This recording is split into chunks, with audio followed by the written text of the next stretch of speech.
I'm also curious about some of your early teachers and mentors, Jean Toussaint, Dave Liebman.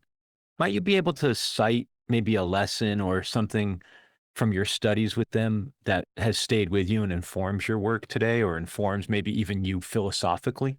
Yeah, I think with John Toussaint, he gave me lessons when, like, as a beginner, as a fair beginner, I played for about 2 or 3 years when I asked him for lessons. And he put me on, I think, because he heard how much I wanted it, because he actually told me he doesn't teach beginners, but he took me on anyway.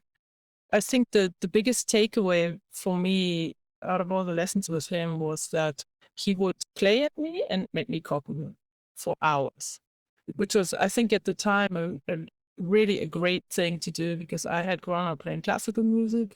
There was that disconnect for when the music is no longer in front of you, right? You're so used to playing with something and reading something. I played classical piano as a child, and so just basically copying by ear for hours at a time and trying to copy his sound and emulate his sound was, I think, the biggest takeaway from it. He did pass on some of his harmonic systems, etc. But for me, the visceral copying it, hearing a huge tenor sound directed at me and trying to emulate that was great. He also made me write my own solos. Uh-huh. That was sort of a beginning of composition, although I didn't think about it at the time. He was very, very honest with me at a time where I really needed it.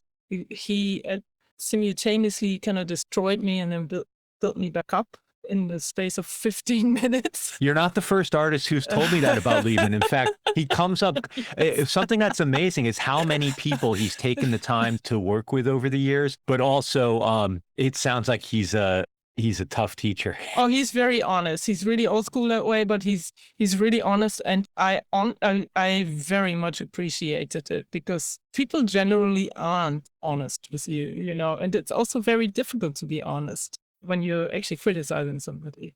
He brought out this kind of, I was always driven and I was always motivated, but he nudged it up even more. So I went, after I had taken part in one of his master classes, I went back to Germany where I hadn't lived at the time for over 10 years. I went back to my mother's house and basically took some sort of self-directed sabbatical from whatever I was doing and only practiced. So I practiced like 8, 10 hours a day or something like that for 6 months.